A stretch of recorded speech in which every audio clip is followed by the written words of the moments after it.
You're gonna fuck this up like everything else, aren't you?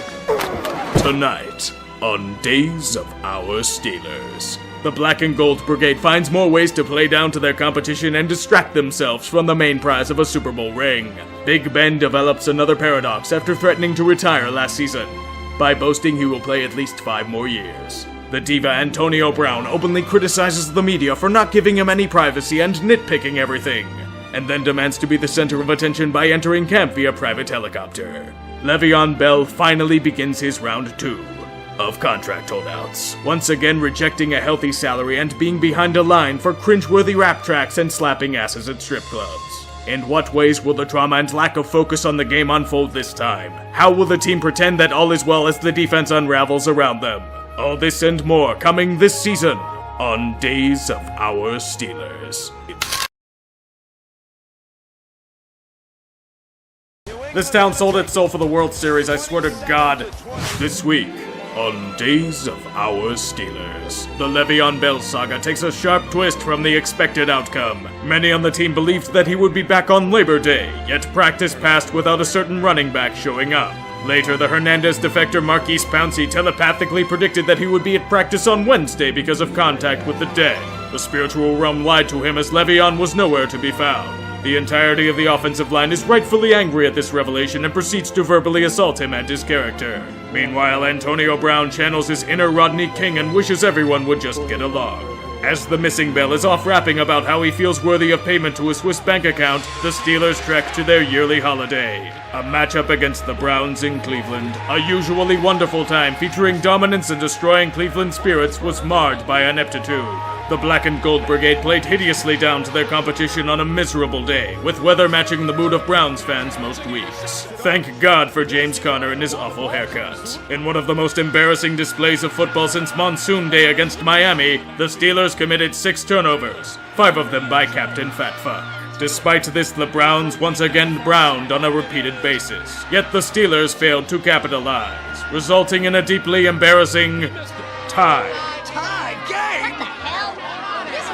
Cleveland's losing streak is over, but the winless streak continues on. The city's water supply will not be open to the Browns faithful.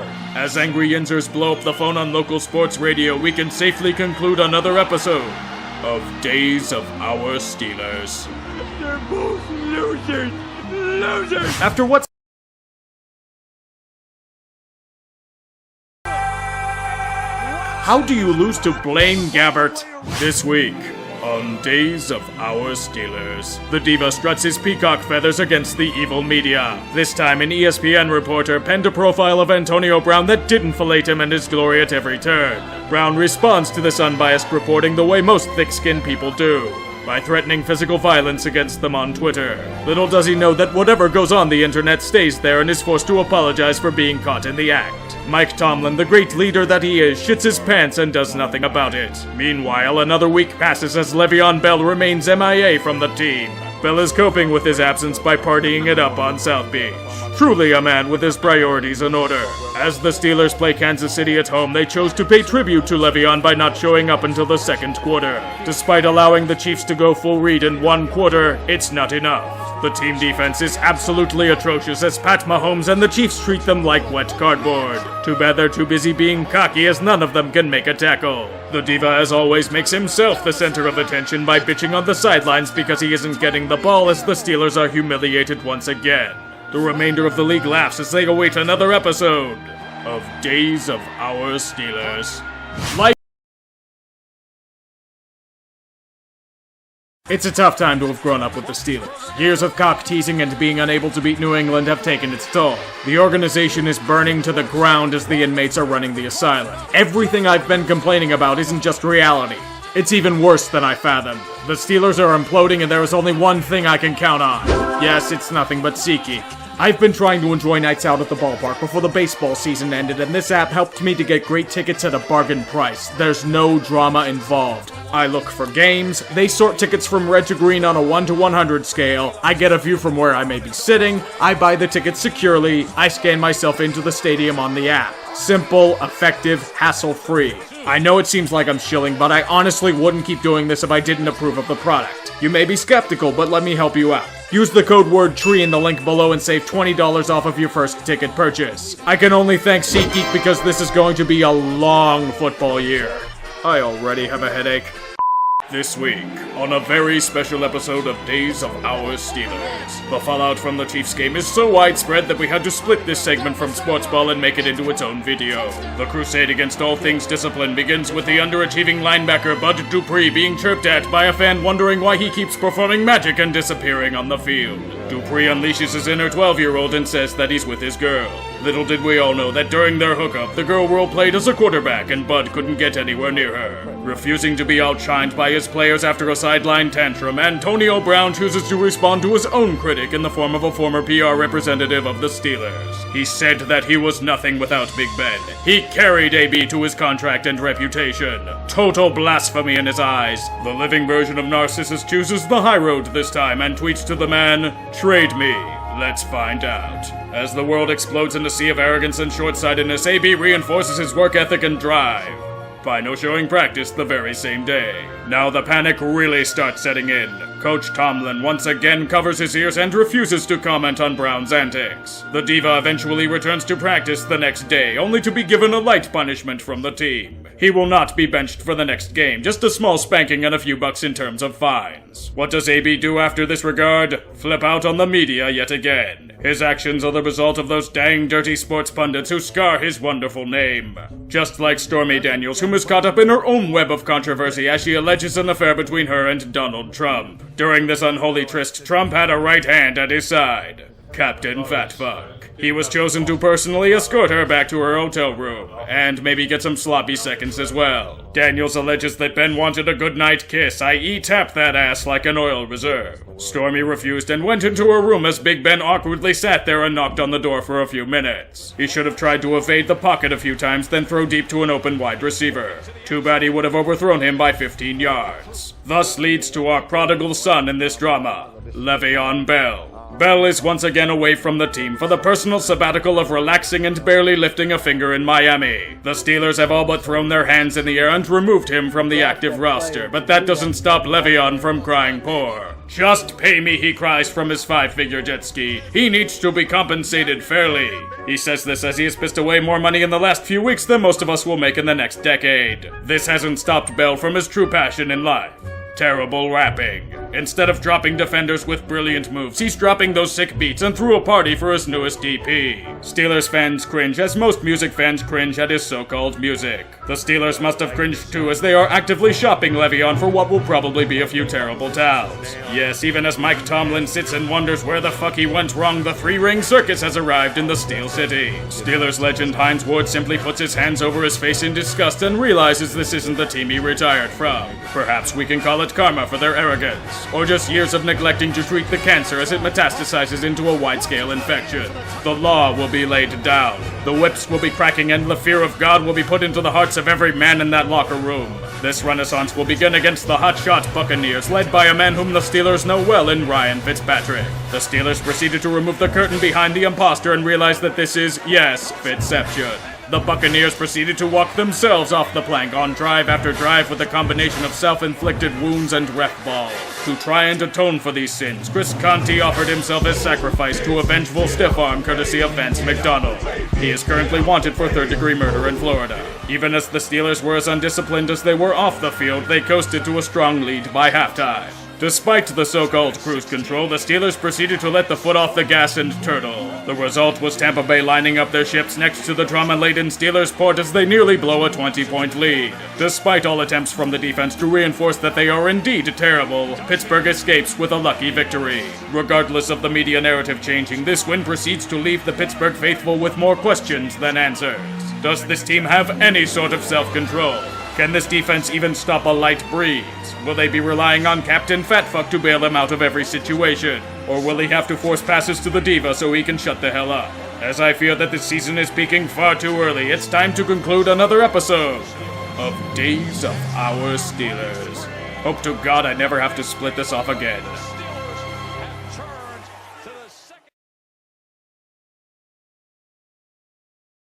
This week, on Days of Our Steelers. We tried our damn hardest to put this into sports ball, but they had to make it too juicy to combine once again. The story begins after last week's near snagging of defeat from the Buccaneers, as Captain Fatfuck suffers allegations of diving on a certain roughing the passer call. Knowing the jig is up, Big Ben admits that, unsurprisingly, he imitated Neymar on the football field. Perhaps he learned such technique from the rape allegations, who knows? Despite his diving and off-sync throws downfield, the real star this week is Le'Veon Bell. He's like Moses, except instead of 40 years in the desert, he's partying it up in Miami. Let my payment flow, his eternal cry shall be. Former Steelers linebacker James Harrison knows of his plight and has some sound advice for him. Show up and sign the tender as late as possible, then fake injuries to not be forced to carry the ball 30 times a game. Of course, who couldn't trust the wisdom of James Harrison of all people? Mark Madden couldn't. He took a break from eating Yenzer adoration lathered with hot sauce to rightfully call him an asshole. James Harrison calls an audible from the Antonio Brown playbook. He threatens violence against the radio host. Mike Mitchell, not knowing when to shut the fuck up, chirps in from the sidelines about the so-called haters that ran him onto the unemployment line. The football game taking place is one of critical importance to the Black and Gold Brigade. It's against their hated rival, the Baltimore Ravens, at home. Appearances need to be kept. The Ravens are thinking they are hot shots. They need to be put back in their place. The Steelers flex their muscles, eat their spinach, and promptly shit themselves early as they fall behind 14-0. Pittsburgh was shown mercy as the Ravens made several key mistakes that prevented them from running up the score. The Steelers even tied up the game. Yinzers everywhere were preparing for a night of lotion and Kleenex tissues. The Ravens were ready to die.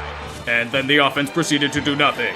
Who knew that calling a one-dimensional game with no running plays would make a team predictable? It also doesn't help that nobody in the passing game is in sync. The rest of the NFL got to witness a clinic on how to stop this offense. You sprinkle Old Bay all over the field and pelt them with soft-shell crabs. 47 yards of total offense.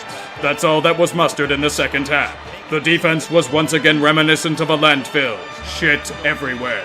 The Ravens' offense imposed their will on the tattered curtain. Not even Renegade can allow the D to do anything of note. Like seriously, how the fuck does nobody on this defense know how to make a fucking tackle? How many first and second round picks have we used on these scrubs over the past few years? Can we somehow not allow them to gain 4 or 5 yards after first contact? This is one of the worst defenses I've personally seen this team have. How the fuck is everyone on the team pretending this shit is fine? This is a fucking disgrace.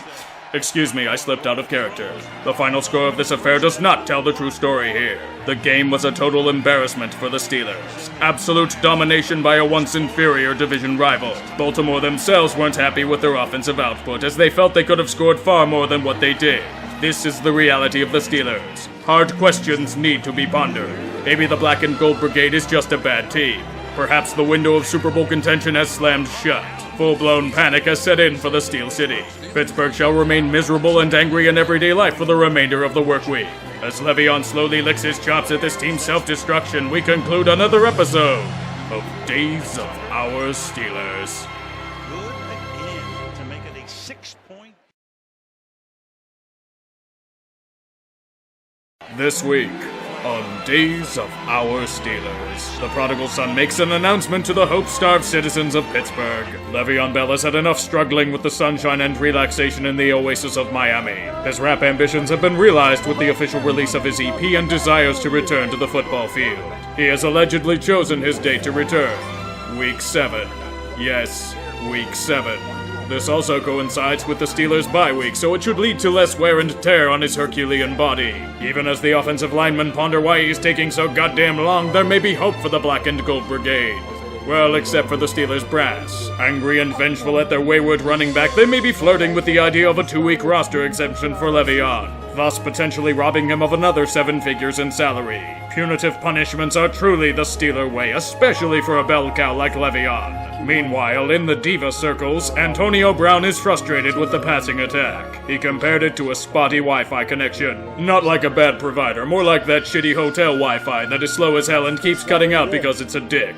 Once again, truly a man who understands the real world. The game this week is all but crucial for both teams. The Steelers and Falcons desperately need wins to keep their playoff ambitions in decent health. Despite massive questions that remain for the Black and Gold Brigade, they played the most complete, well-rounded game of the season. They physically dominated the line on both sides of the ball and... Wait, this isn't the right script. It appears I'm looking at the wrong implosion. Time for an audible.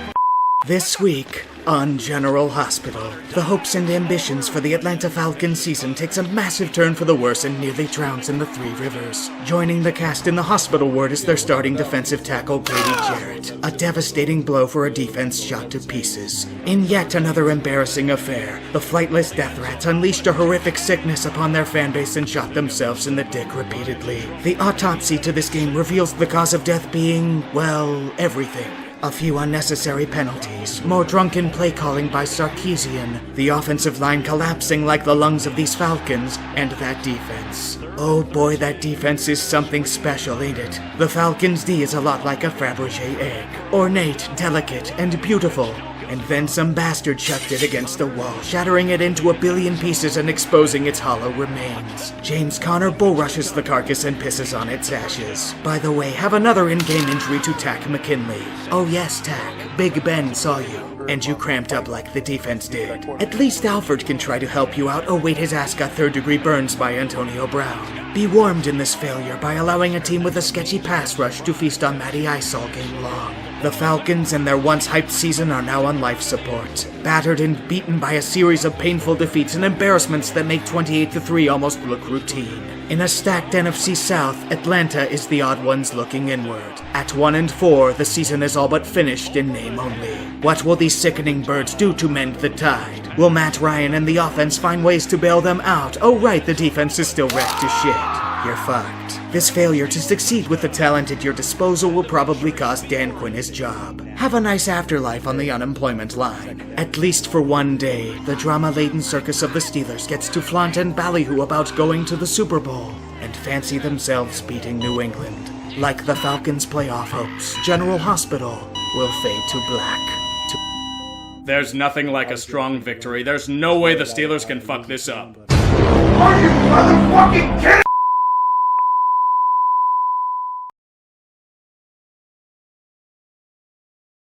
This week on Days of Our Steelers. They blocked me on Twitter.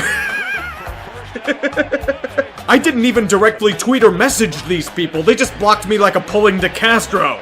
How long until their death squads come after me? This week on Days of Our Steelers, the Diva tries his hardest to improve Wi-Fi connectivity in Florida and on the football field.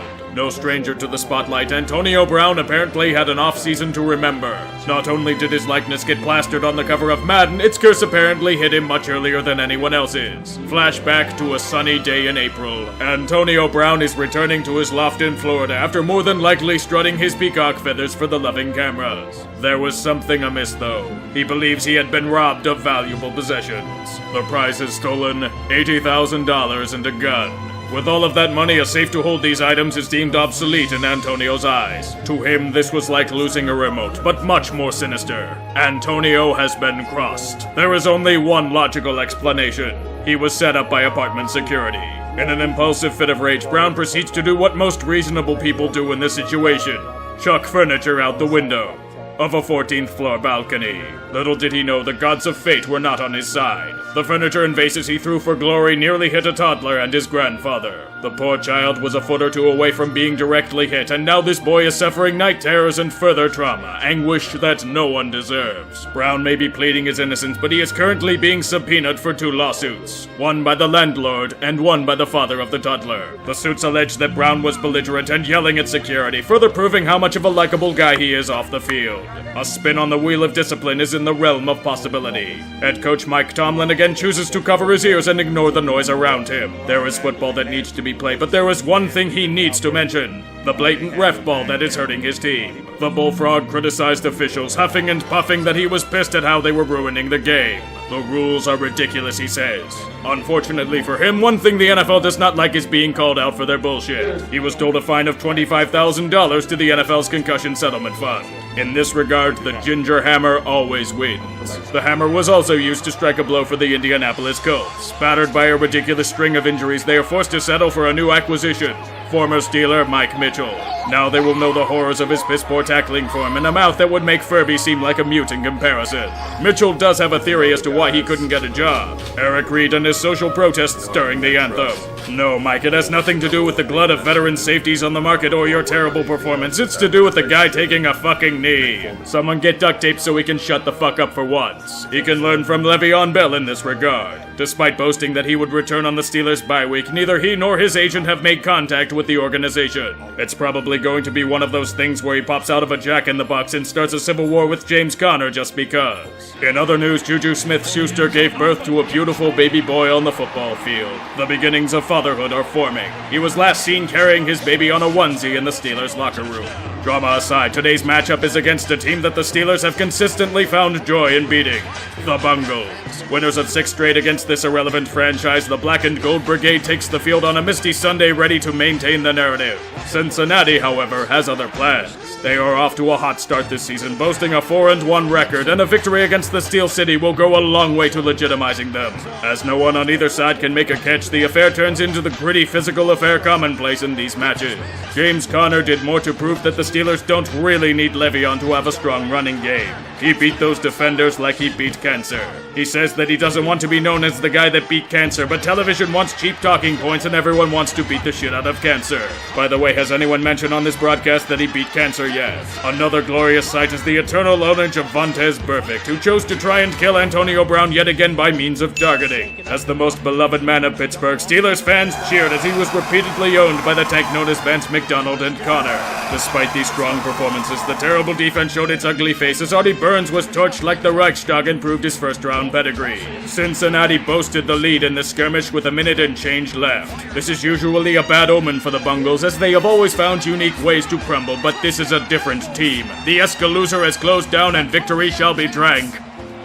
Little did they know they were fooling themselves. The high-end talent of the Steelers bailed out the team from certain defeat, like they have done many times over the past few years. They did get some help from a grossly inept defense that was eager to bend over and take their domination on all fours. The Bungles once again bungled. As the Peacock struts his feathers again after an easy touchdown, Cincinnati is staring at the status quo. The Bungles are to Pittsburgh as the Steelers are to New England. They cannot beat them. This now marks the 7th straight victory over their doormat with no end in sight. Perhaps they should have tried throwing furniture at Big Ben on the final play instead of blitzing everybody. As they ponder this course of action, the Escalooser is back in business. The Bungles had a statement win in their grasp and let it slip away yet again. The Steelers' ambitions of the Super Bowl are kicked back into overdrive. As they go into the bye week, we can only hope that the drama ends. Who the hell am I kidding? This is going to keep happening all season. At least there is one comforting fact for the Steelers. They are once again ahead of Cleveland in the standings. Like cancer metastasizing throughout the team's body, so are the days of our Steelers.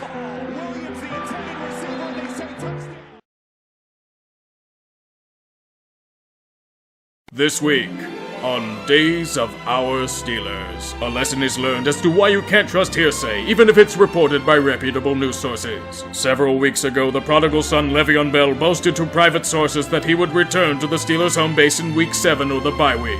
Despite this boast, the team had heard from neither Bell nor his agent. To the surprise of no one in football circles, Le'Veon has still not returned to the team. Even if a trade is not made, there is a chance that Bell will not return for the season. The impasse continues. Juju Smith-Schuster, however, is an optimist. He believes that he can bring Bell back into the Steel flock. The Mega Millions is his ticket to Le'Veon's heart. 100 of them to be exact. Like all good plans, it bursts into flame. It does not work. Le'Veon will not get his money to join the team.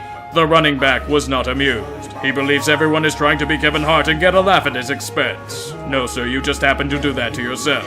In terms of comedy, this matchup is looking to be a laugher as they play their beloved doormat in the Cleveland Browns. Throughout the season, the Factory of Sadness has ended their winless streak, but has proceeded to twist the knife in ways that rival Chinese torture techniques. Even for Cleveland standards, this year has been agony for them. In the first quarter, they get somewhat of a reprieve. The Black and Gold Brigade proceeded to remain on their bye week as nobody can tackle and offensive Wi-Fi is region blocked. Despite the chances for the Browns to take a commanding lead in this game, they once again failed to capitalize. The Steelers take momentum back with a few strikes, but they don't put it away as they should.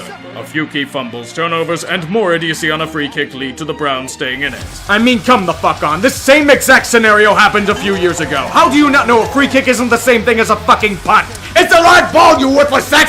Despite the score sheet being close and playing very sloppy football, Pittsburgh realized that they have talent and led the world to relish in its great pastime.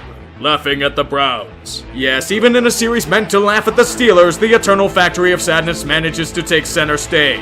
When you think they can't go lower, they stumble onto a portal to another dimension and dig there. The Browns have been irrelevant and laughable ever since they returned to the league, and it's turning into yet another lost season for them. This was supposed to be your chance to prove yourselves. You had real players. You had real coaches. You still fucked it up. It's almost as if Hugh Jackson should have been fired last season instead of kicking the can. I know everyone's going to bitch about stability, but not when the foundation is built on a swamp and ready to collapse. You guys are going to ruin Baker. Hell, you already are. His college swagger has been sapped from him. He's completely shot to shit. The Browns should be a solid team, all things considered, but this is fucking Cleveland, and they can't have anything nice because they're owned by an inept clown that wants to be Jerry Boy so fucking bad that he's ruining Tennessee's football program as well. Speaking of Hugh Jackson, Why didn't you call timeouts toward the end of that second quarter there to have timeout at time when you got the ball back? You could have called some timeouts, or at least have time on the clock when.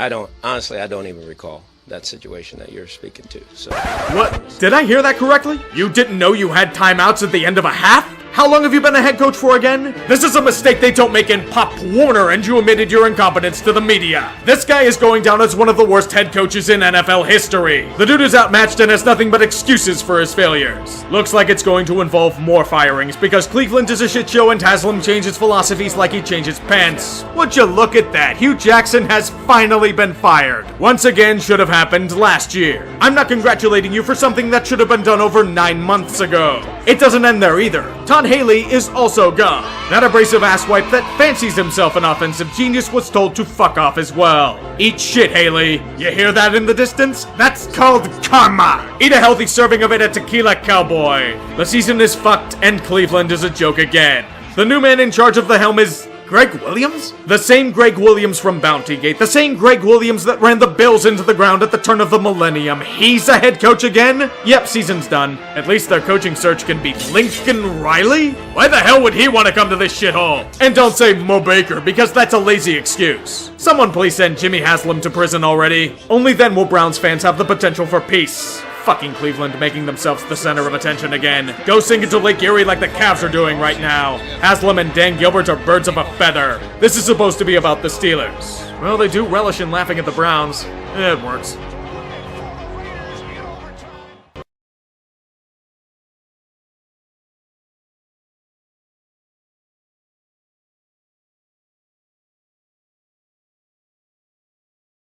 I wish you luck. You're going to need all of it. This week, on Days of Our Steelers, a moment of fucking peace. Please, just let me have this moment. The Steelers controlled and strangled their rival on both ends of the ball, but I have to say one thing to Baltimore. Thank you. Thank you for your god-awful red zone play calling. Thank you for not being able to stop a third down if your lives depended on it. Thank you for treating Lamar Jackson as if he's a fucking hood ornament instead of a football player. Oh, I wonder what the hell you're doing if he's behind center. It sure as hell isn't passing the ball. Who would think that? The Ravens have lost 3 straight and are once again caught in the relentless eye of mediocrity. I'd make a shitty Poe reference, but it drowned itself in the harbor. Everyone missed it like Joe Flacco missed easy reads to his right-hand side. Who the hell needs Le'Veon when James Conner is owning everyone like a boss anyway? Although the drama will probably continue, I at least have a week of tranquility. Even if Captain Fatfuck nearly died on the field. Thank fucking God. This week, on Days of Our Steelers, the peace is short-lived as an old face reemerges onto the Pittsburgh scene. Despite consistently vanishing when the heat is on him, Le'Veon has decided that enough is enough and has left his temporary oasis in Miami. In a tweet, the running back states, "Farewell, Miami." The misspelling was probably deliberate as he will most likely return come January. For the meantime, he has settled back into the hostile estate of Pittsburgh. Obviously not coming back for the consistent rain and impending snow in the forecast, Bell puts on his game face and returns to competition, playing pickup basketball at a local gym. The irony of him not risking his health for $14 million, yet potentially being injured for free, is not lost upon the Steeler faithful. Despite his questionable antics, Le'Veon feels he has an end game he's shooting for. He released a series of cryptic tweets for what he feels caters to the Southern Hemisphere. As the rest of us experienced neck pain, Bell states that we shouldn't judge him for his holdout, but we should read between the lines like he does when he's in the backfield. He has also doubled down in not apologizing for his responsibility in creating this program. I wouldn't either. This has been gold in terms of content. What is also gold is new information uncovered in the CBA about Le'Veon's contract situation. If the Steelers would franchise tag him again, he would have to be paid $25 million. If Le'Veon doesn't show up before Tuesday, the Steelers only have the options of a transition tag or cutting their losses. Le'Veon Bell may get his wish. Just like many other weeks, Antonio Brown has decided not to be outshined off the field once again. Imitating his flashy performances on the field, the Diva chose to go for a high-speed joyride on a major suburban highway. Brown was cited for speeding over 100 miles per hour on McKnight Road in the morning before the game. In all seriousness, how do you even go over 100 on McKnight? That road is nothing but traffic lights and retail as far as the eye can see. I'm more amazed he was able to pull it off. Whatever the real issue at hand is a matinee matchup against a Carolina Panthers team eager to assert themselves among the NFC's elite. In their first drive, it was precision and exposed the Steelers' flaws. Carolina was going to cruise to victory. I'm gonna make it. I'm gonna make it. This is the greatest thrill of my life. I'm king of the world. Woohoo! Woohoo! They didn't. Throws has Juju Smith-Schuster. What a start to the night. One play, bang, touchdown Steelers. In what would become endless spank bank material for the rest of the NFC South, the Panthers were annihilated within one half of play. All optimism that Charlotte had over the past few weeks undone as they caught whatever the hell the Buccaneers defense has and were unable to stop even the slightest of breezes.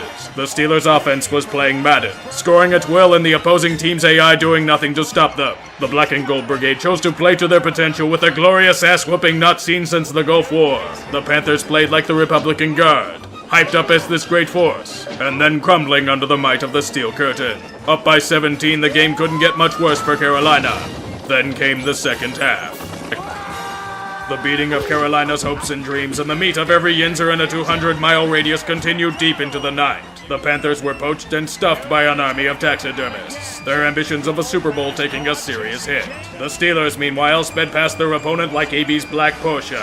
Who knew that he was merely depicting what would happen that night? This time, however, he was not pulled over and cited for violating traffic laws. Captain Fatfuck was obviously riding shotgun as he threw more touchdowns than incompletions. As the laws of Thursday Night Football are upheld, the Black and Gold Brigade enters the fast lane as Yinzer mode begins to overtake us all, even the narrator of this series. A Super Bowl victory is inevitable. All hail the inseparable Yinzers as we crush whatever hopes of parity you may have had. Just another day's work for the drama-laden days of our Steelers.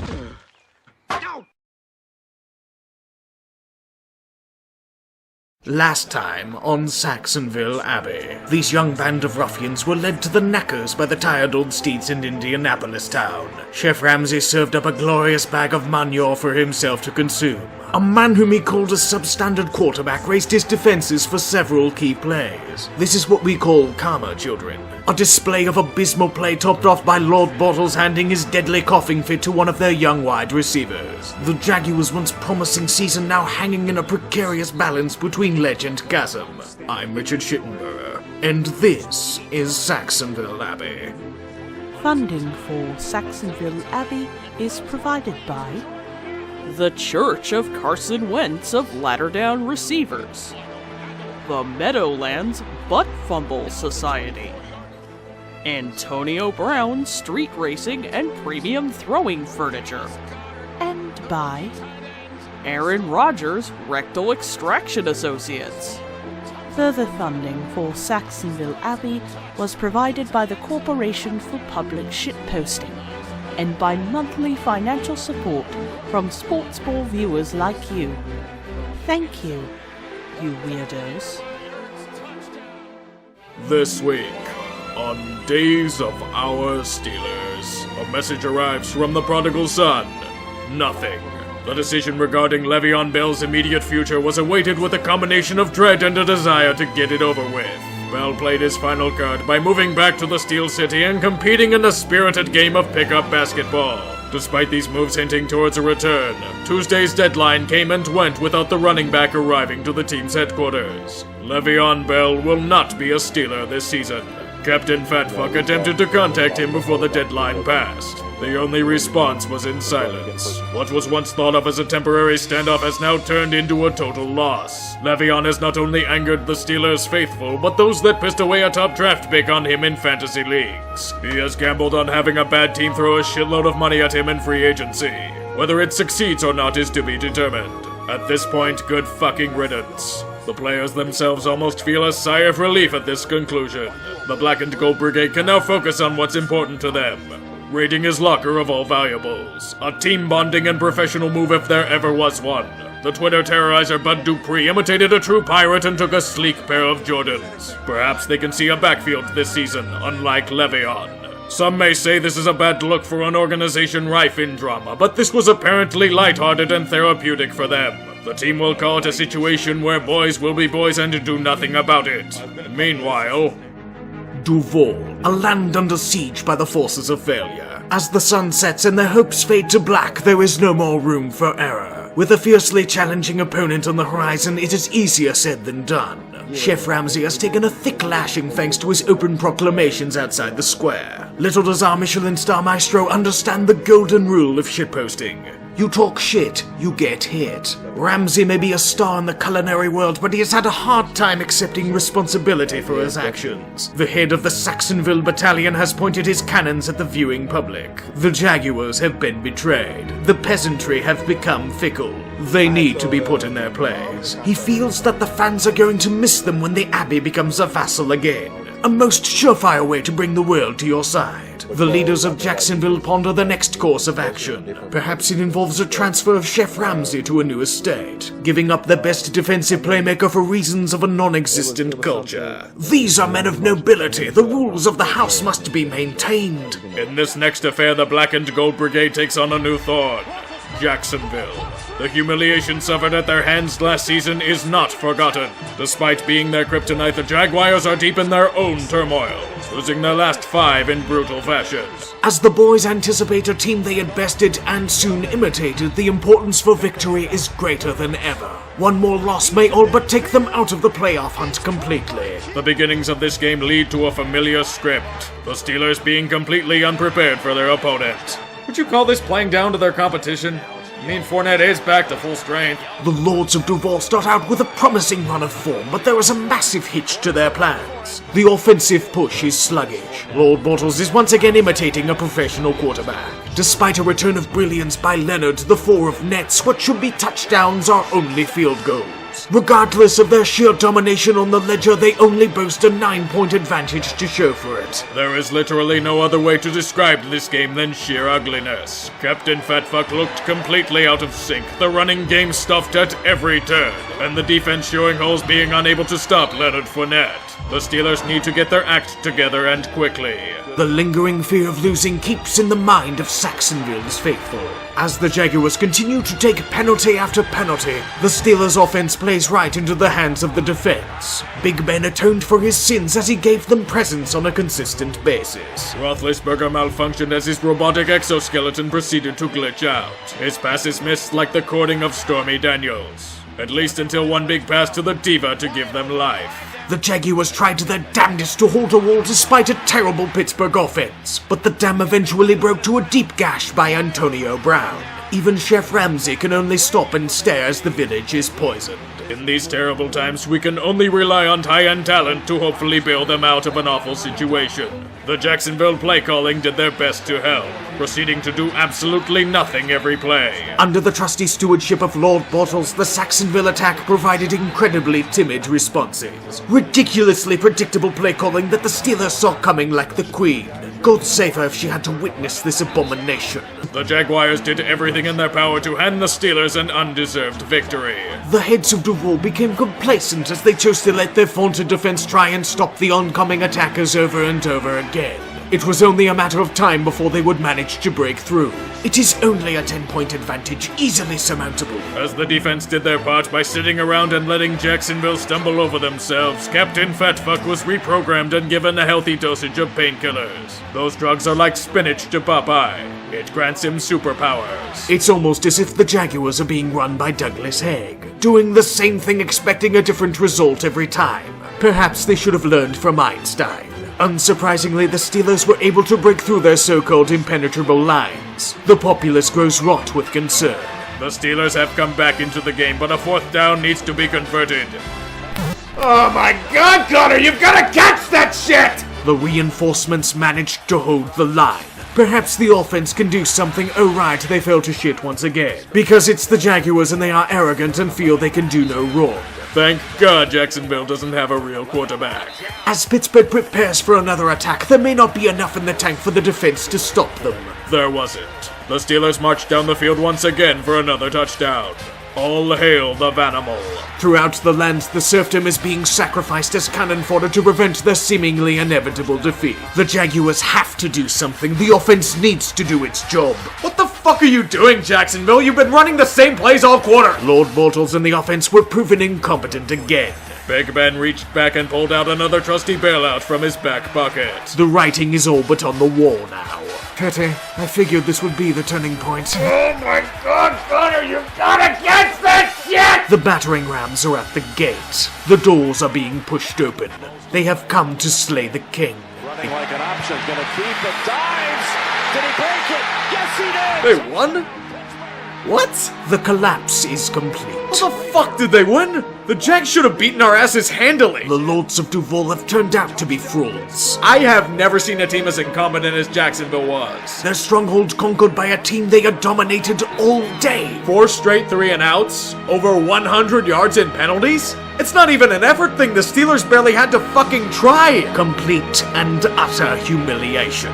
For God's sake, ask Madden could have called a better game than the Jags did. The Jaguars defeated themselves. I mean, I know Bortles sucks, but holy shit, throw some screens, run play action, rollouts, give Fournette some room to fucking breathe. With this latest batch of incompetence, the season is all but dead. I feel the same way I did after that wildcard game against the Bengals. My jaw has hit the floor. Of course, Duval will fail to identify the real problems with the squad and blame the defense for this defeat. It's in no way Lord Bortles' fault, even though they don't trust him to throw a football. I'm honestly counting this one as a loss. The Steelers won't, but they had no business of winning this one. Take the money and run, boys. The serfdom is about to rebel. 6 straight losses. A locker room in chaos. Uninspired leadership. The descent back to mockery is beginning. If you'll excuse me, I have to pack my things as the torches are starting to appear before the Abbey. Cheers.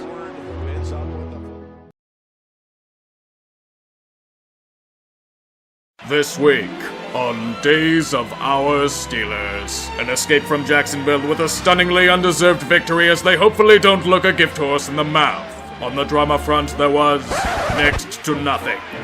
Man, I could get used to this. The only thing was a minor beef on Twitter between Ryan Switzer and a sports talk show host. Even then, they patched it up and turned the situation into a charity drive. I don't have to deal with Le'Veon, or AB being a diva, or any other shit that came up. We can focus on football. This episode might be moved to sports ball again. You have no idea how much I love this. Little did this man know that he would be highly disappointed. This week's matchup brings us to the Rocky Mountains for a game against the Denver Broncos. They aren't exactly the most elite of teams, but they are in desperation mode and need to scrape together wins by any means necessary. Beating the Chargers last week was a start, but the Steelers will not fall into their traps. They'll simply fall into their own. A field goal block on the first drive would hopefully bring them to understand that Denver would play hard. They seem to get the message. The Black and Gold Brigade charges down the field with fury and Grimble. Grimble! Why the fuck do you fumble there? No wonder why you're the third string tight end. Get in the pit! The start is concerning, but both teams would continue to jockey for position in the scrum. Despite another Denver touchdown and a lack of execution, the Steelers have 2 things up their sleeve: trickery and high-end talent. They could kick a field goal, but that's not sexy enough. Have a pass to the Army Ranger by Boswell. Q5 times where announcers say Villanueva served several tours of duty in Afghanistan. Wash the taste of his boot out of your mouth with a 97-yard stride by Juju. Bask in all of that talent. The Steelers are going to the Super Bowl. New England is going to get fucked so hard they'd think we were General Howe. Yinzer Nation will rise and be insufferable for weeks to come. Or Captain Fatfuck will do that. Denver immediately responds because the Steelers' defense can't be relied upon for a big play. This match was a game again. Let the Broncos fans think that. Let them pretend they're going to win, because the Black and Gold Brigade will march down the field and no! Connor! No! Why do you betray us now? My life is a lie! Denver then near seamlessly runs down the field, eating precious clock as the steel curtain bends, and bends, and bends. You get the point. The Broncos now lead by 7 as time dwindles. Perhaps the Black and Gold Brigade can bother to get out of their mistake-prone trance and play up to their abilities. How the fuck is this even a game? The Steelers should be absolutely creaming these guys. It's almost as if they were horrifically unprepared, just like most times when playing an inferior opponent. I know you can't blame Tomlin when players make errors, but where is the execution? Where is the urgency? It's a tradition like any other. The Steelers playing down to their competition. The Broncos have things Pittsburgh lacks, like drive and hunger, and minimizing careless mistakes. Despite this, Yinzer Nation awaits yet another bailout from most certain embarrassment thanks to their offensive talent. The Black and Gold Brigade make quick work of Denver on their final drive. They are masters at pulling off this bullshit. 3rd and goal. Over the top and intercepted! What the hell was that?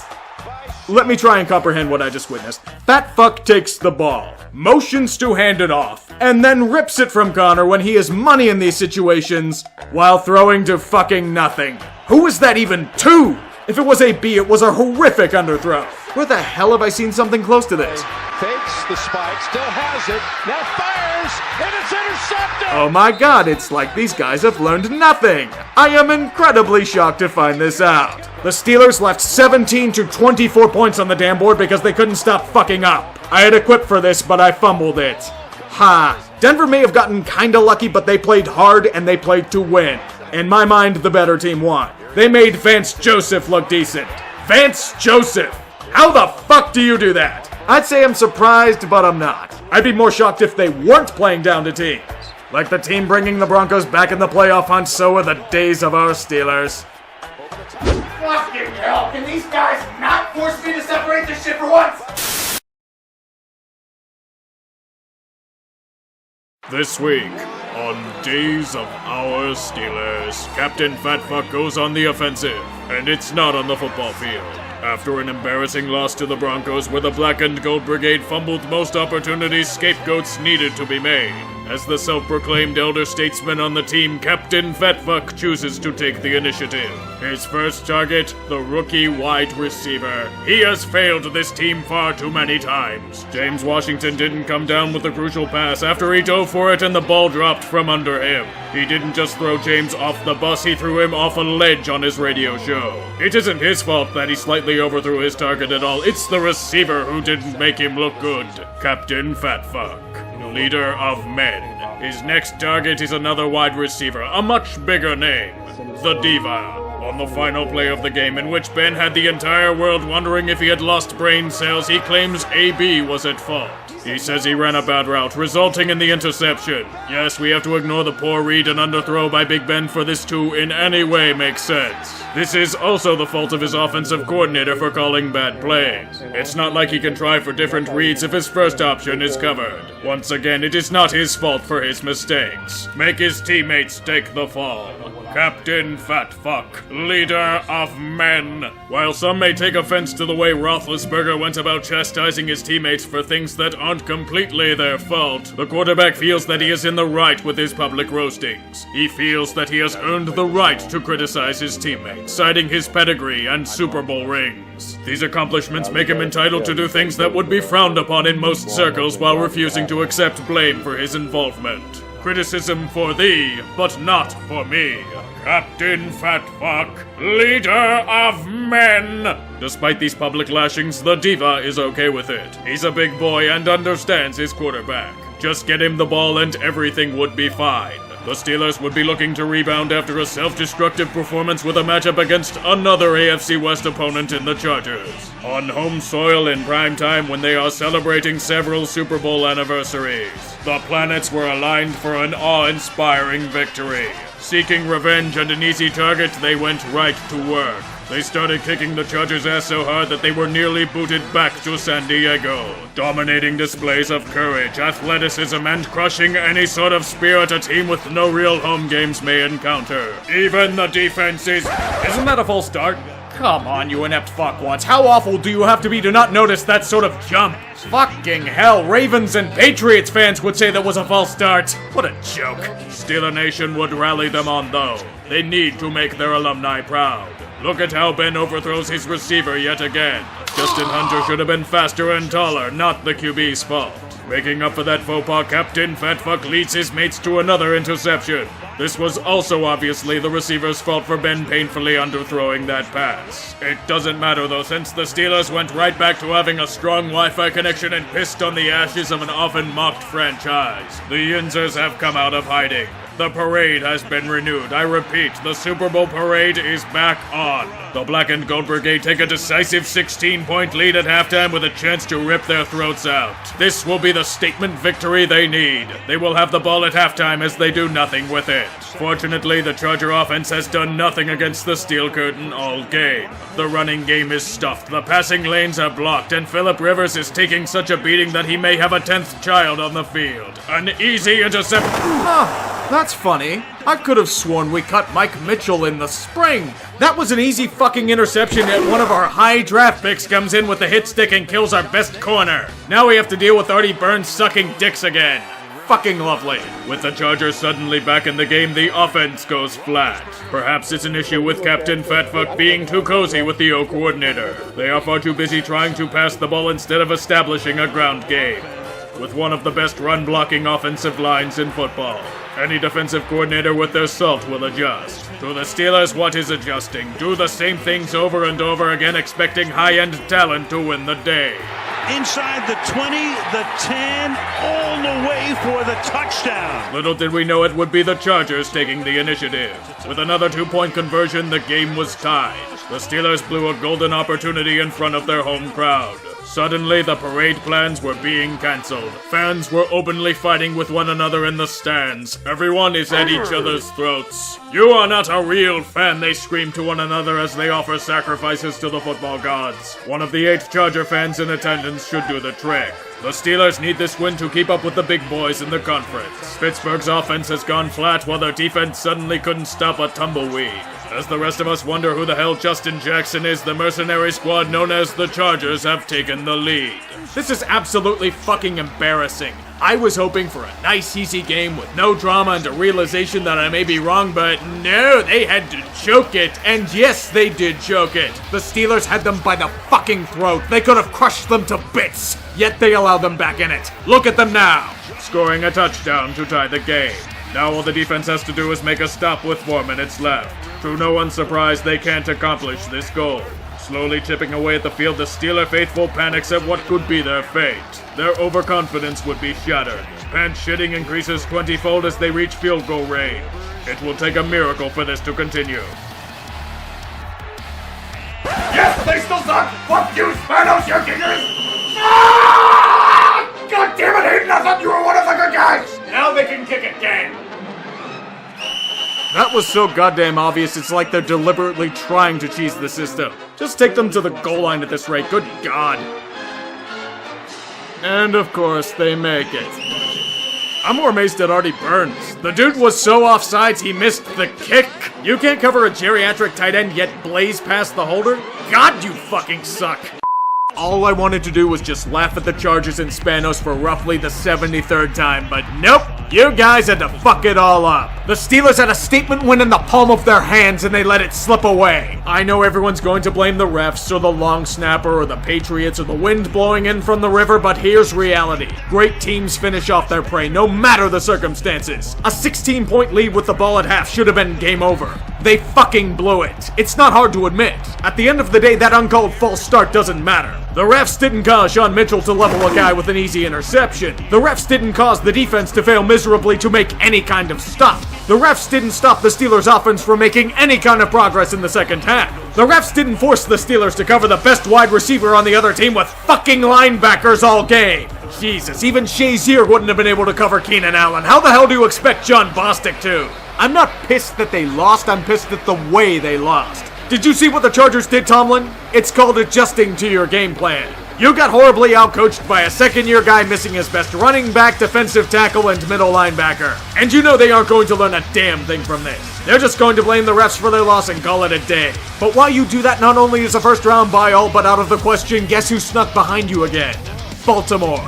They're a half game back now. You're back in the muck, Steelers. Try thinking you're above everything some more. It's worked so well for you in the past. If they lose to Oakland next week, I'm going to break some necks. It's not like we're dealing with injuries.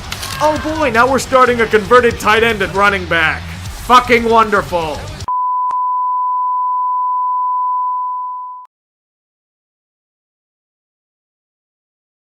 This week, on Days of Our Steelers, the Steel City looks for answers and scapegoats as a premature celebration was offsides and brought about a brutal implosion. Despite remaining control of their own destiny, these last two losses have put a dent in the team's January ambitions. Regardless, a sense of calm has remained with the organization in the belief that the choke job against the Chargers was just a fluke. Offensive coordinator and Ben's puppet Randy Fichtner has taken some heat for neglecting the running game to such an extent. Even without Le'Veon, it has still been potent with Connor this season. Captain Fatfuck tells the critics to comb their tits about the run-to-pass ratio. Big Ben needs to pad his stats and just think of all of that juicy high-end talent to salivate at. The Steelers are not Thanos. They do not give a shit about any sort of balance. In the meantime, some have questioned whether there may be a rift between the Diva and Big Ben. Captain Fatfuck, being the great leader of men that he is, went on his radio show to state that the drama between him and AB is overblown. The Steelers have bigger issues to deal with next week. The main one is being without James Conner. With this injury, the running back core is now incredibly thin, with a certain prodigal son being MIA. They now start a rookie who was converted from tight end in a timeshare with a guy who was mostly used during garbage time. Despite this misfortune, the Black and Gold Brigade faces the closest thing to a softball opponent in the Oakland Raiders, a team in the midst of a chaotic freefall and despotic assumption of power. At 2-10, they are one of the worst teams in the league, but there is significant danger in this trip to California. The Raiders have been the equivalent of death to the team. Pittsburgh has not won there since 1995, and Big Ben has been snake-bitten against them. The main connection, Oakland has been utterly putrid when they've beaten the Steelers. The ghosts of Andrew Walter, Bruce Gradkowski, and Terrell Pryor haunted their nightmares for years. Even with this danger, they have everything to gain with the win. The Baltimore Ravens nearly upended the Chiefs, but couldn't keep up and lost. The Houston Texans also lost. The New England Patriots losing in incredibly humiliating fashion. This play will now be uploaded to Pornhub and become trending for weeks at a time. A victory will mean a chance at a first-round bye once again. The time has come for Pittsburgh to be sharp. Or just let the Raiders push down the field with minimal resistance. It is a narrative that has replayed itself repeatedly throughout the year. The Steelers coming out flatter than a map. Perhaps they can use it to find their lost offense once again. Methinks they should simply invest in a leash if it keeps vanishing like this. The lingering fears are now starting to sink into the fans' minds. Perhaps the Steelers overlooked yet another opponent, but let's forget about that, they scored a touchdown. All is well in the Black and Gold Brigade. Even as the Raiders kick another field goal, they can't stop taking penalties. Chris Boswell has been so automatic that he malfunctions and misses another field goal. Dude, seriously, what the fuck? Even as everyone is now questioning Boswell's ability after a contract extension, the glorious high-end talent comes to save the day. They bombastically strut down the field with peacock feathers and cringeworthy Fortnite dances in hand. All is well. The fans may be able to come out of their caves again. There may be hope for a Super Bowl just yet. As halftime commences, the game is close, but the Steelers are looking to put it away. There is only one thing missing: Captain Fatfuck. He has suffered something involving his ribs and is not in the game. Thus, they rely on their second-year backup Josh Dobbs to bring them to absolutely nothing. Even as the running game is a complete joke at this point, the Black and Gold Brigade chooses to focus on the passing attack. It falls into the black hole. The Steelers are going nowhere. Despite this offensive ineptitude, the Raiders are too eager to lose the game on their own. Derek Carr turns the ball over as the Steel Curtain openly celebrates their good fortune with a team pose. As they get the ball back, the new QB gives it right back to them with an interception. Strangely enough, Captain Fatfuck is on the sidelines, but is not in the game for whatever reason. Perhaps they're still trying to get the right cleats on Ryan Switzer to care. The worst fears have been realized. The Steelers are once again playing down to their competition. Some may say that this one is due to injuries, but that doesn't explain the terrible play calling or execution.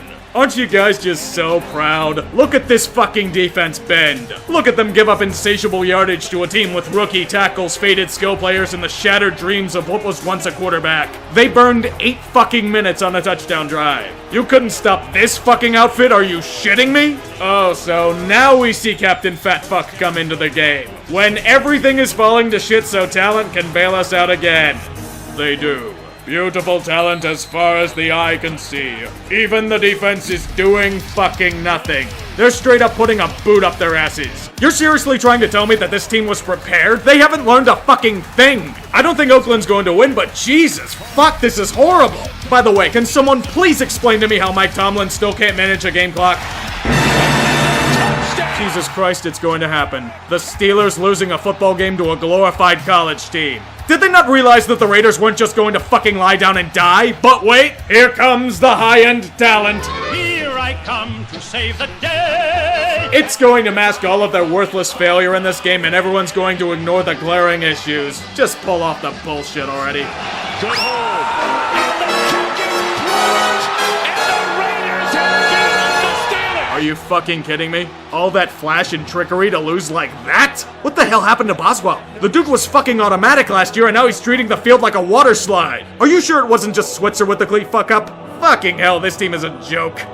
I can't honestly be shocked or surprised as most of you are. There was a part of my mind thinking that they were going to fuck this up, and by God they did. The Steelers pull this shit every goddamn year. It's hard to be angry when it's a tradition dating back to the days of Cower. Even then, the bar's lower than ever. You guys lost to the Raiders. This team has been openly punting the season since August and outright dominated in most games they've played. You were defeated by the NFL equivalent of Rutgers. A golden opportunity completely fucking squandered because the team chose to be cocky and arrogant like they always are. 12 years, Tomlin. 12 years in this league as a coach and you still don't know how to manage a fucking game clock. Why didn't you call your last time out? Why didn't you try anything different offensively? Why the fuck can't the defense cover a tight end if their lives depended on it? What are they gonna do against Gronk? Put Vance McDonald in coverage? Why the living hell was one of your best offensive weapons on the goddamn sideline while the offense was struggling? You know, he got looked at halftime. He got treatment. He came back out.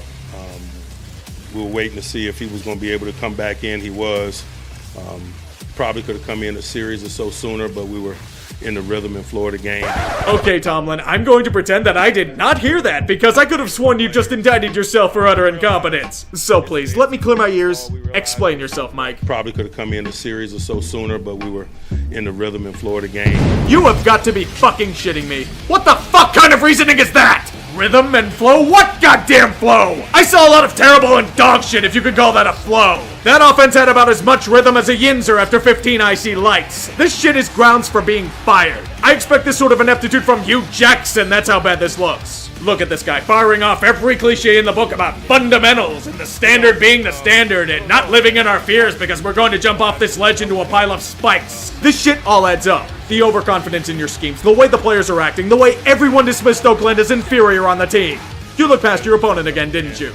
Did you learn anything from Jacksonville? How much of a cheerleader are you? At this point, you're Baghdad Bob pretending everything is fine as there's drama coming out of this organization every fucking week. How the fuck don't you know if a player has the right fucking cleats before the game? It's a lack of focus to detail, just like every other year. Now they get to potentially be in the shit with New England and New Orleans coming up.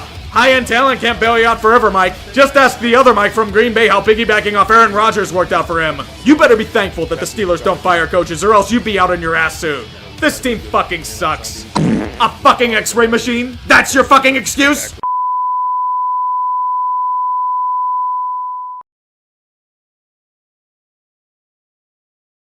This week, on Days of Our Steelers, a massive pothole is hit as Pittsburgh loses in humiliating fashion to one of the worst teams in the league.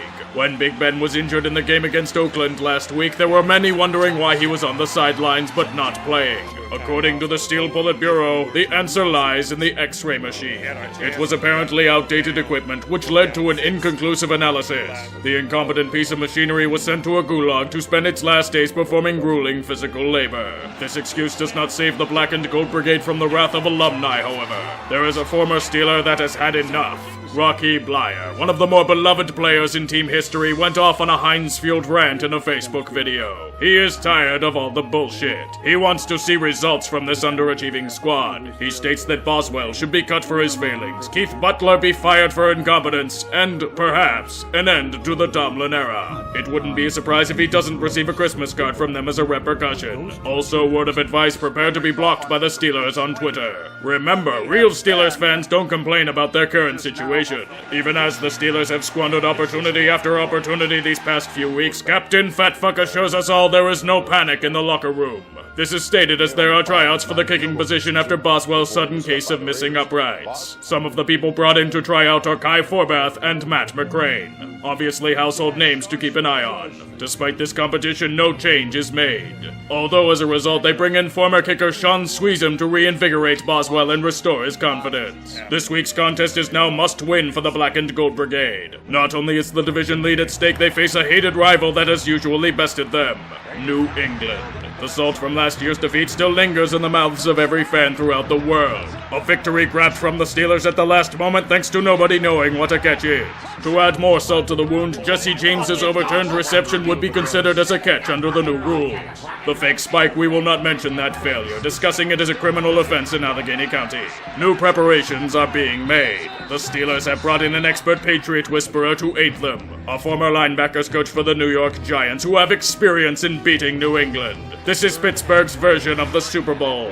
Everything comes down to this game for them. The Steelers begin by making quick work of the Patriots' weakened defense and march down the field for an efficient touchdown. So far, not a bad start, but the Patriots' offense will be ruthless in their assault. Just like this long reception touchdown exposing a blitz package. This has always been New England's formula. Relentlessly pick apart every weakness in your defensive schemes.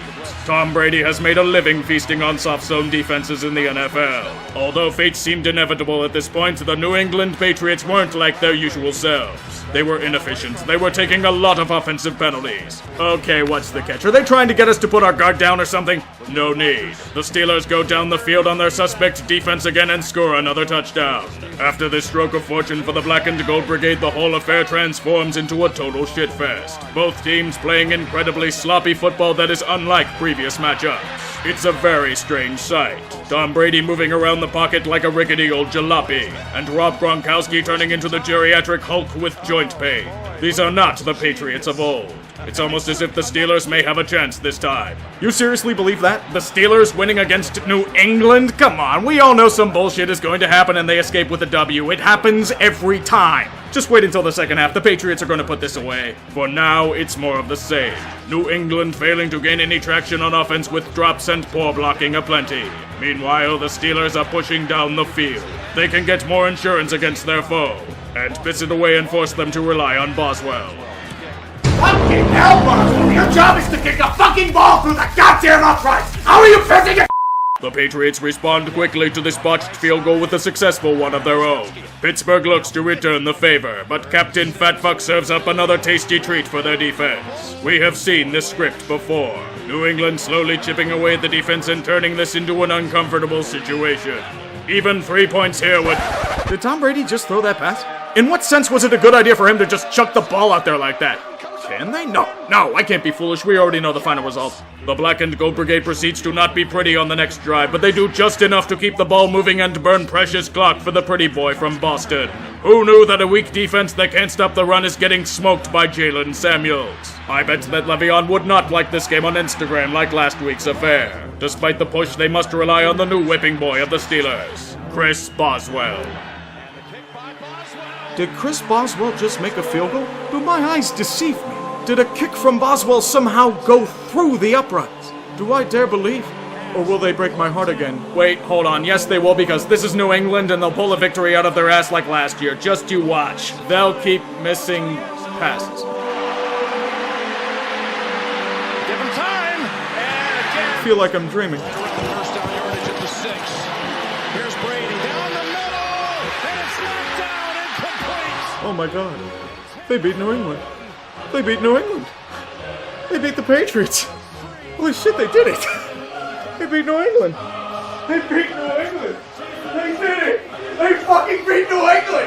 They did it. They did it. They beat New England. Yeah! Oh my God, I did it. They beat fucking New England. They took out those fucking Patriots. Yeah! It finally happened. the Steelers defeated New England. The Black and Gold Brigade still control their own destiny.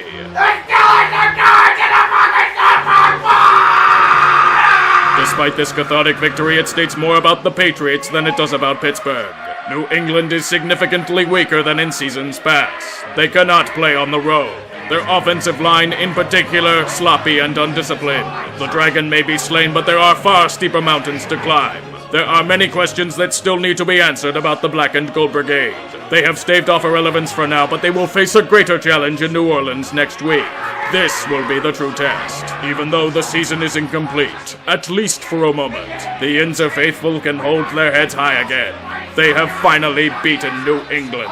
Like sweet coleslaw flowing off a Permani's sandwich, so are the days of our Steelers.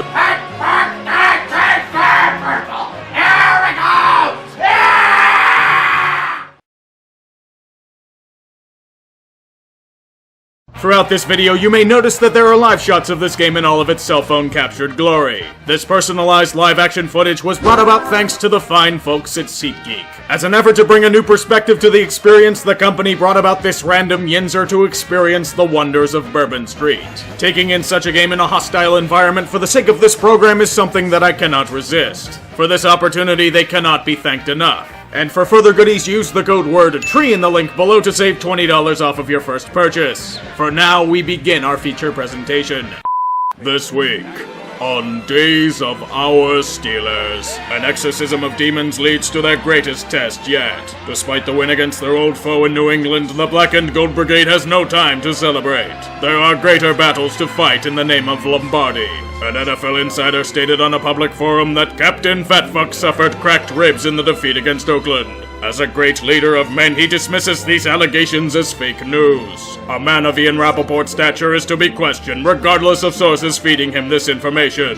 Roethlisberger also came in the line of fire of one of his opponents. Cameron Jordan went on a relentless trolling brigade leading up to the game against the Saints. He states that Captain Fatfuck is neither a top 5 QB in his generation nor a Hall of Famer, even twisting the knife saying that Eli Manning is a better quarterback. Seriously? Eli? Come on, man, now you're just fucking with us. We merely await Ben throwing for 400 yards as a result of provoking the Hornets' nest. Due to the critical nature of this next football game, we have sent a corresponding Yinzer live to the scene of the action. Let's give him a few words. Let's just put it this way. This is of the utmost importance for the Steelers. Ravens won. Titans won. You can't trust the derp. Who knows if the Colts are going to win or not. But let's just put it this way. There's only one word that the Steelers need to do today. And you know what that word is? Win.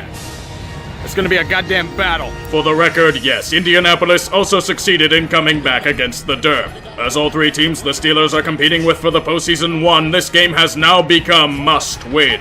If they cannot succeed, there may not be another chance for them to.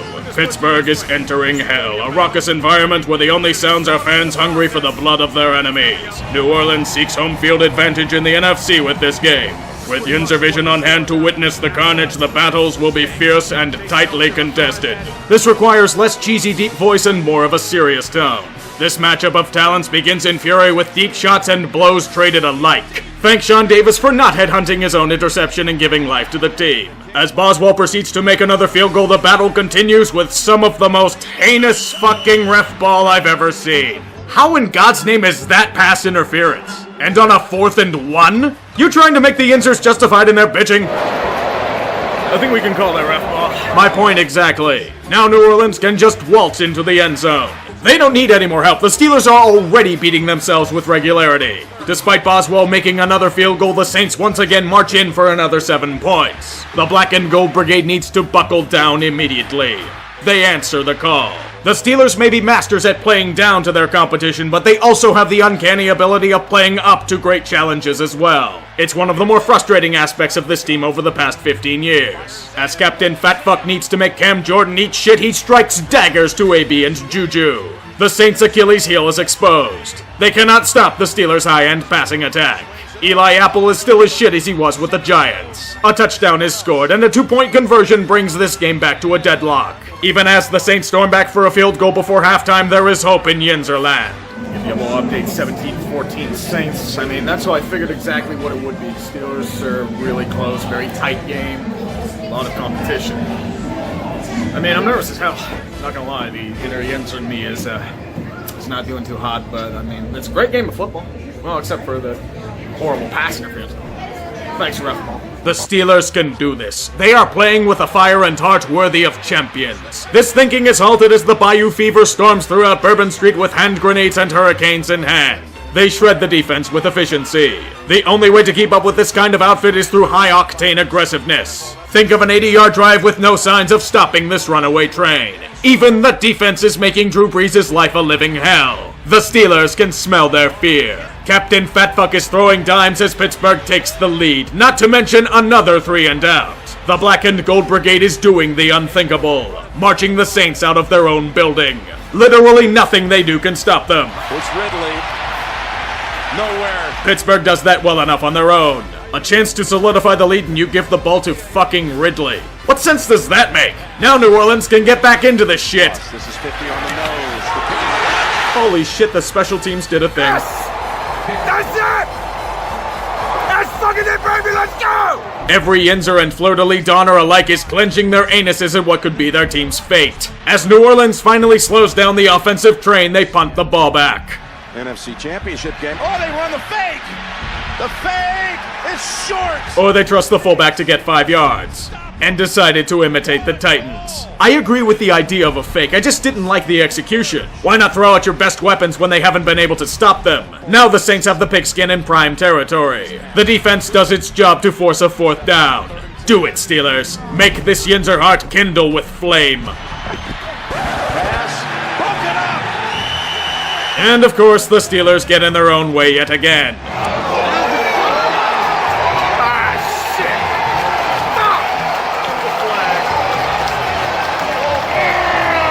Despite New Orleans' effort to hand the game away, the steel curtain bent to give up a fucking 3rd and 20. And then gave up a touchdown to relinquish the hard-earned lead. Okay, here's the idea. You still have a minute 25 left. No timeouts, but you have 3. If you still can do the offense like they've been doing, I think they have a success. I don't know if it'll win, but this drive could be the difference between the postseason and a bitter end. 85 seconds to fulfill their destiny or face agony. 4th and 15.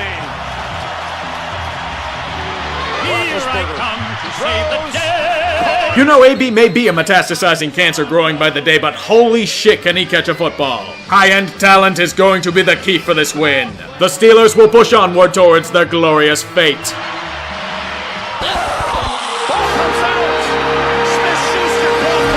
Dagger to the heart. Their reliance on talent backfired horrifically. God save the Yinzers.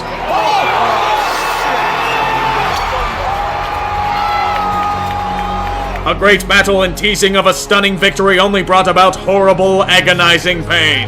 The Steelers had failed in one of the most brutal ways imaginable. By their own doing.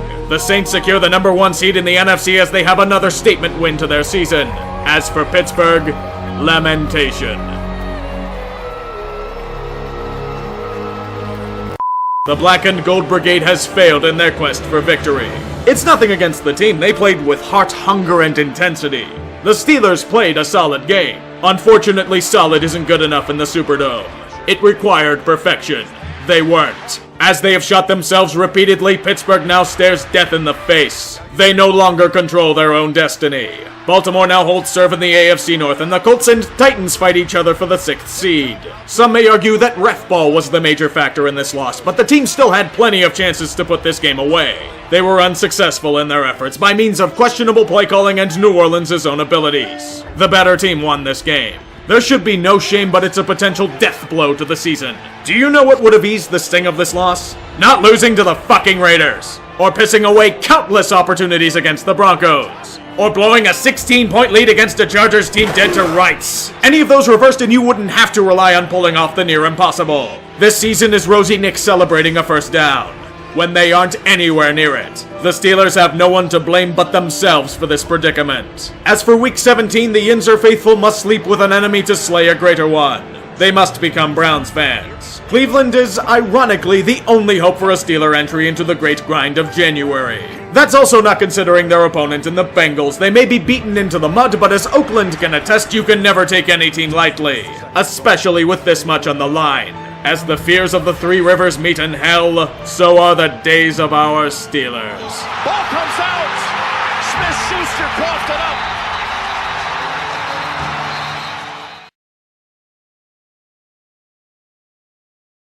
This week, on Days of Our Steelers, a devastating loss leaves the team on the outside looking in for the first time this season. After his fumble against the Saints, Juju Smith-Schuster did something many Steelers haven't done this year. Took responsibility for his actions. He personally apologized for the fumble, even if it wasn't the main reason they lost, and vowed for it to never happen again. It's honestly a breath of fresh air. Somebody should quash it as it doesn't involve drama. The same can't be said for defensive coordinator Keith Butler, whose performance has been highly suspect. He stated that he's worried about a certain target who will garner a lot of attention in the next game, Tyler Eifert.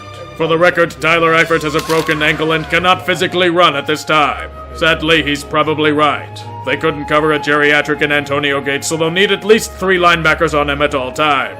This next game is against a Bungles team injured to hell and back, but the Black and Gold Brigade are suffering some as well. First, the much-maligned kicker Chris Boswell banished to IR for reasons of discomfort. They must now rely on a kicker that hasn't kicked a field goal longer than 45 yards at the NFL level. Including injuries to Vince Williams and Sean Davis, the next one is a big blow to their ambitions.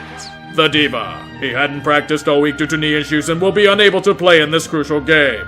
Wait, AB had a knee injury? This doesn't make sense. Despite the blows to team depth, the Steelers come out with purpose and once again embarrassingly play down to their competition. Are you fucking kidding me with this shit? You know damn well you have to win to stay alive in the playoff hunt, yet this is the most uninspired I've seen this team all year. Are you guys too busy openly cheering on the Browns to give a fuck? Apparently you are, as Captain Fatfuck threw another pick and gave the Bungles the lead on a pick 6. How wonderful, you're losing to a team you were favored by 15 to beat. It's quite obvious these guys have checked out. They had to be deflated after the loss to New Orleans. It's the only explanation I've got. But everything's okay. They kicked a fucking field goal before halftime. What great progress against a team that's fucking dead. At this rate, it doesn't matter if they win. They don't deserve the postseason with such an uninspired performance. This was their chance to prove something to me, and they sure as hell didn't. This can't be all related to the Diva, and no way does the offense look this damn flat against a team with a defense close to an SEC outfit. I kind of feel they were too busy worrying about games other than their own. Doesn't matter in the long run, as the Black and Gold Brigade did the bare minimum to win thanks to their new kicker Matt McCrane having a pretty solid day. Well done, boys! You beat the Bungles! A team that would probably be beaten by Alabama handily with how battered they are. I should bring you guys home and let you fuck my sister. Now they must sit and wait for Cleveland to do their part. The scene in Pittsburgh is something out of the Twilight Zone. Nobody's left the stadium. Steelers fans cheering for the Browns. The team readying AFC North shirts for their triumphant victory. Cleveland is marching down the field. By God, it's destiny. A 4th and 10, and here they come. Mayfield's pass is intercepted by Mosley. To declare the season over.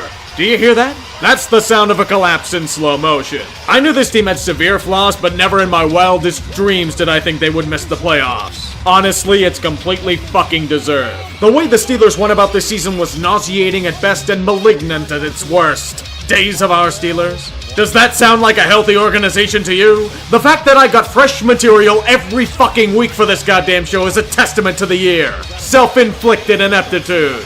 That knee injury AB had? Turns out he was bitching up a storm and getting into arguments with Ben. Once again skipping practices and being such a cancer that he was benched from the game. Yep, that's it. It's quite obvious that they didn't learn from last year's embarrassing loss in the playoffs, so it's time for me to go harder. If you'll excuse me, I need to grind my axe.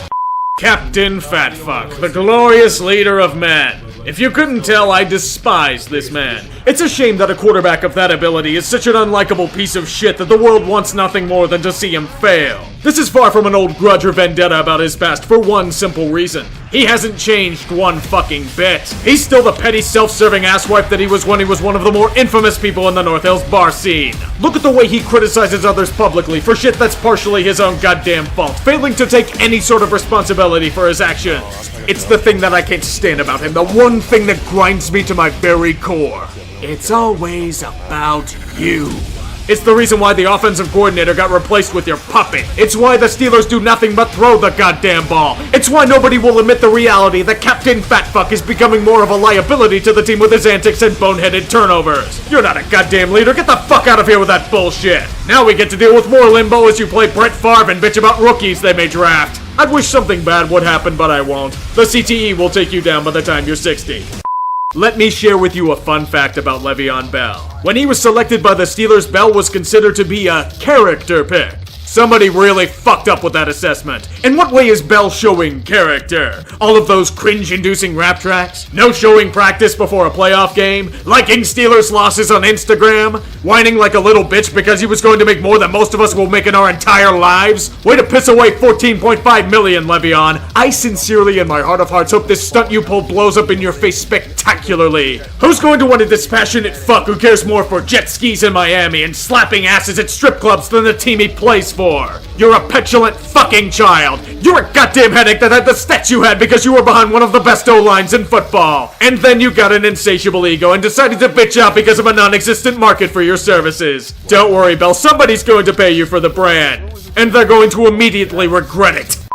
AB. The diva needs his feathers clipped and fast. The man may be an incredible talent, but the only thing growing besides his stat line are the malignant traits of his personality. We saw it in week 2 when you were flipping out on Ben's puppet for not getting you the ball enough. We saw it when you threatened to break a reporter's jaw for not sucking your dick in an article. We saw it when you no-showed practice and told someone sarcastically to trade you. I physically cannot cheer for this guy. I know the catches are amazing, but I keep thinking back to when he chucked furniture out of a 14th floor balcony and another bitch fit. Always pouting, always whining to get the ball. That shit you pulled this past weekend, that's just icing on the cake.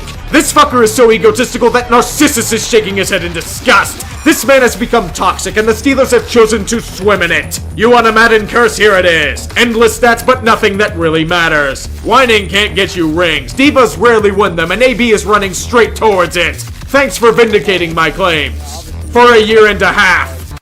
I swear to the holiest of deities, if you fuckers corrupt Juju and turn him into an abominable monster, I will hunt every one of you down and kill you in your sleep. I'm tired of talking about Mike Tomlin. It's the same goddamn shit every fucking year with this guy. Horrible clock management, the painfully cliched press conferences, the lack of controlling the insatiable egos on the team, his pathetic play call challenges, the inability to hold people accountable for their actions, hideously playing down to vastly inferior competition on nearly every fucking occasion. Once again, when it happens repeatedly, it's not a fluke, that's what we call a trend. Players and coordinators keep changing. What hasn't? The head coach. I used to think the calls for his head were ridiculous, but this season proved how incompetent he truly is. Look at the excuses he brought up. A fucking x-ray machine? That's your excuse for leaving one of your best weapons on the sideline? No big deal, they just need to raid Le'Veon's locker. It's therapeutic, and nothing will be done because that's how most fucking locker rooms act. Keep pretending you have the high road and ignore the drama. It's really doing this team some good. This is a goddamn circus and Mike is the ringmaster. The standard is the standard, you know. The time has come for heads to roll and it needs to start with Tomlin. But that's just a pipe dream. After all, Joey Porter is still here. Fichtner, I'm not going to waste my time. That dude's a yes man for Big Ben. Keith Butler is the reason why I'm starting to believe loyalty is a terrible trait to have in an organization. So many goddamn years marinating, and all this guy knows are fucking linebackers. Hell, he has them covering the best wideouts on the other team. He can't design schemes. He can't fit to the D's strengths. He thinks players who can't physically run are a threat to the defense. This dude is taking the piss. He's way over his goddamn head. Makes sense how he was only a linebackers coach for every year except one before the Steelers. Wasn't he supposed to be different than LeBeau? All I'm seeing is a watered-down imitation of that defense. Just no. Danny Smith is fucking useless. How many times are the Steelers going to be penalized on opening kickoffs? Wait, hold on. The main strategy to block field goals is to keep going offsides on them. Whenever I look at the Steelers and everything leaking out of the locker room, what I see is an organization infested with cancer. And you know what you do when you find cancer?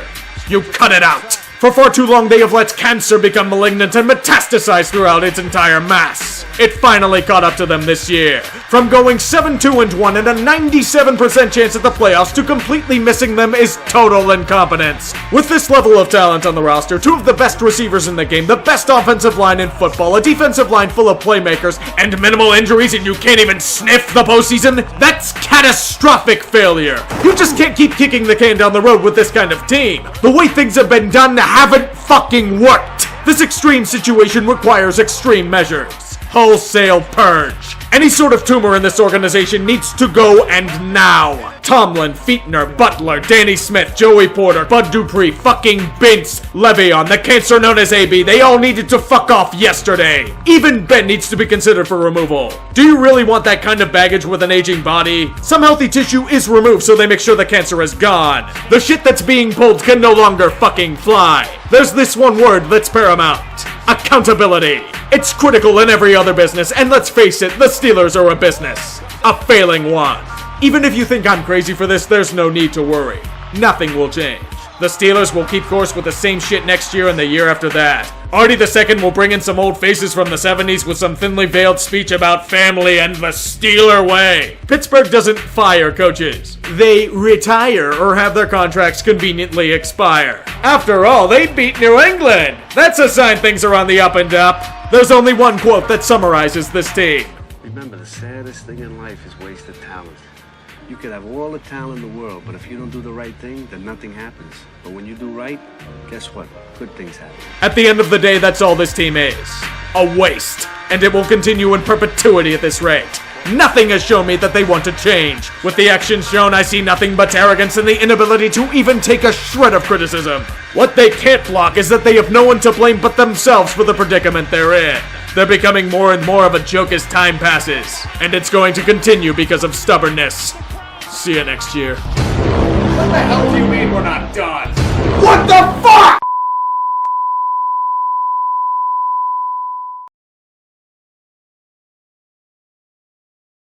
Can someone please explain to me why the hell I'm doing one of these episodes when a game hasn't been played in over a month? The players get to rest, why can't the drama? God damn it, I'm gonna look like such a view whore.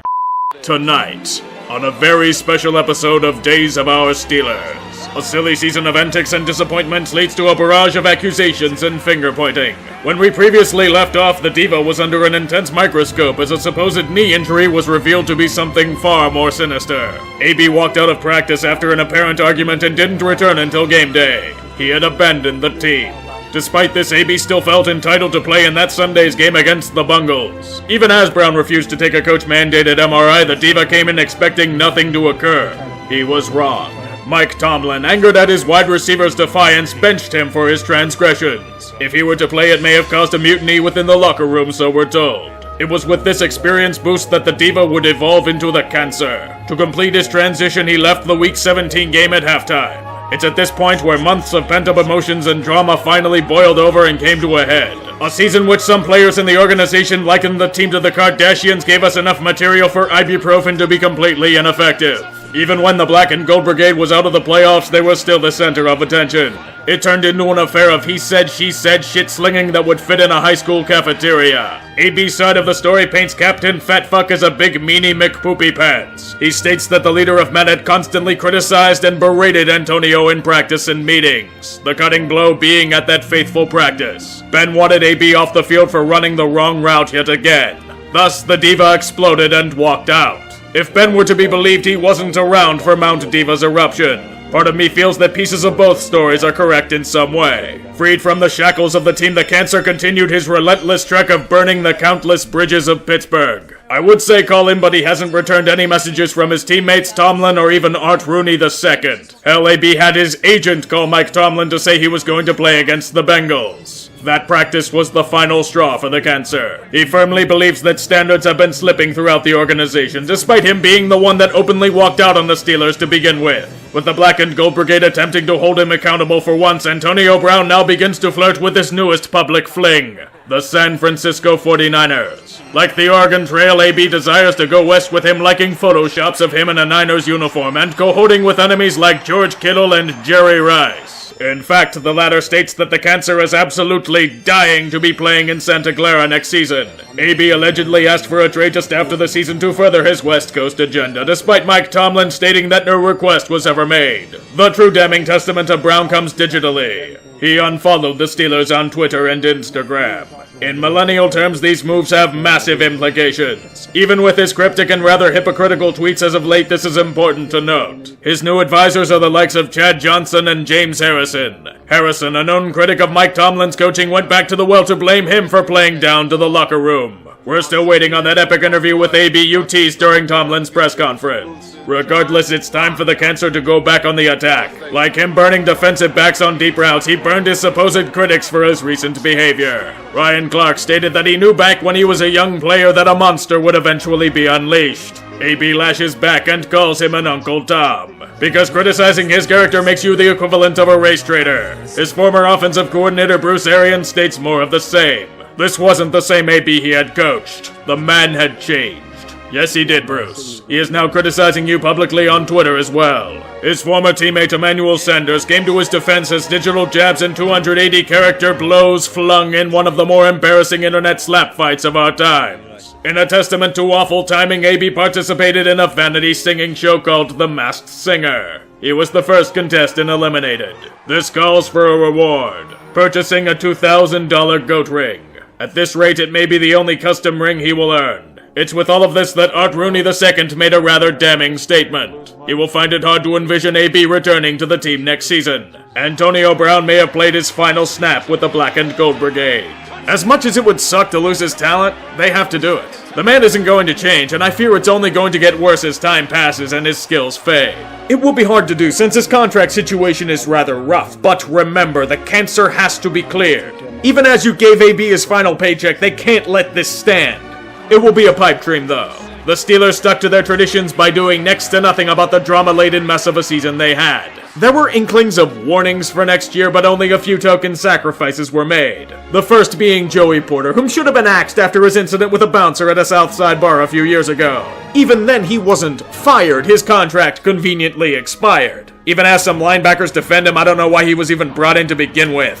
The second casualty, running backs coach James Saxon? Why did they let go of him? Was it his fault that he lost his best weapon and they barely ran the ball? I thought he did an alright job, but I guess they wanted a different look as his contract also expired. The final loss being offensive line coach Mike Munchak. He leaves for a similar offensive line coach in Denver after his contract expired as well. This one isn't drama-related. His daughter and grandchild live in the region and he wanted to spend more time with them. It sucks, but I understand why he did it. Otherwise, no changes. Danny Smith and Keith Butler are still around because why not? Artie II states that it's nonsense to call the Steelers out of control, even though warning signs have been glaring for the past 3 or 4 seasons. The Black and Gold Brigade have reached a crossroads in their franchise. A major decision must be made involving the future of Antonio Brown. Do they trade him and salvage what they can, potentially draining performance on the field? Or do they keep him and risk creating a massive chasm in their locker room? Sure, there are some Steelers stating they want him back in the fold, but I fear there are many that don't. Especially with the stunts he's pulled over the year. Either way, it's a damned if you do, damned if you don't situation. The next few months will be critical to the future of the franchise. Like AB pining for the Golden Gate Bridge, so are the days of our Steelers. Now can you please stop with this shit?